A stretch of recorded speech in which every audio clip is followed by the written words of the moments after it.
Hello.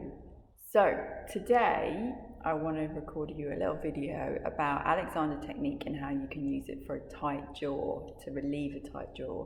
People ask me about this a lot, and jaw tension is super common. Loads of us have it, and loads of us actually, when we first think about it, we think we don't have it. And often when you kind of start to notice your body more, it's quite common that people come back to me in a lesson. I did this myself as well a few years ago, and are like, oh, actually, I thought I didn't have a tight jaw. I thought I didn't clench my jaw. I thought that wasn't something that happened at night particularly, but I've kind of realised that it does. So it's very, very hard to unclench your jaw just by thinking about it, by trying to.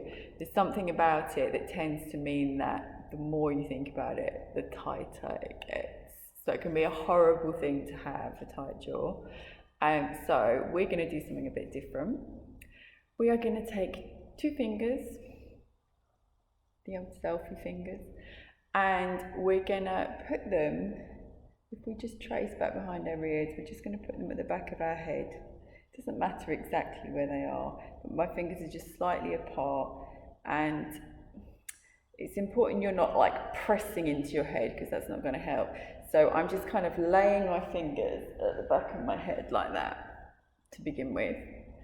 Now what we're going to do is we're going to start to, I'll show you with the opposite fingers, just start to kind of send a bit of thought. So rather than these fingers just kind of being here and being a bit meek, actually straighten them, have a thought of them being kind of as long, almost like growing longer. So have that happening on the back of your head, and see how they're kind of, they've got what we in the Alexander world call direction. So rather than being a little bit limp and not doing anything, they're kind of, they've got an intention to be long, and there's a bit of power in them. They're not like super force, but there's a bit of power there.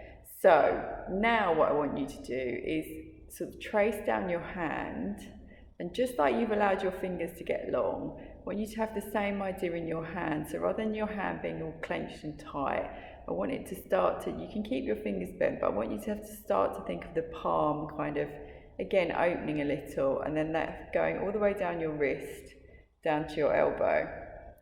So it's like your whole arm just feels like it's a bit more open, a bit longer, a bit more solid. Now you've done it on this hand, so now what I want you to do is apply that same thinking to here.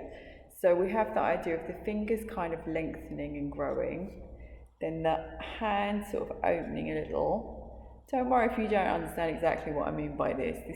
This is what it is to start to learn Alexander technique. It's dealing with the fact that you're like, what? About lots of the things, because we don't normally think like this about our body. Now start to have this intention, so it's almost like your fingers are sort of growing long this way, back behind your head, and your elbows growing along the other. And the effect of that is you get a bit more open in your armpit. So rather than your arm being like clenched on the back of your head, adding more tension, it's all opening up a bit. So we've now got these open fingers and open arm. You might not be able to do this for too long if you're not used to it. And you will feel various things stretching and responding here. And now just let your fingers almost feel as if they're pulling apart just slightly on the back of your head.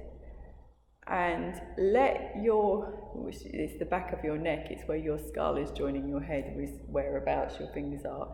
Let your head just kind of respond to that. So as your fingers grow apart, let your head just sort of notice. So you might start to notice this have an effect on your eyes. It might feel like your eyes are slightly like moving away from one another, and you can take in more around you. Start to let it, this growth of the fingers, let your head kind of start to feel as if it's growing slightly taller. So it's just this little stimulus of your fingers, and it shouldn't be pressing hard. If you're like pushing into your head, stop doing that, make it lighter. And now start to feel like in your throat and around this sort of area. Again, let that kind of widening of the fingers encourage that area to kind of just sort of, you start to notice it and start to notice a bit more freedom. Like my voice has changed. I notice I've got a bit more openness in my voice. And if you now just let your jaw kind of softly fall open, not my best look. You might notice that your jaw has got a little less tight. Let me know. Now just let your hand come back down. That is what we call in Alexander Technique an indirect procedure. So what I wanted to get was an effect on your jaw, but I did it by doing all sorts of other things. Quite often in the body, we find that it's the indirect procedures that get the results in terms of releasing tension. So give that a go and send me any feedback, send me any questions.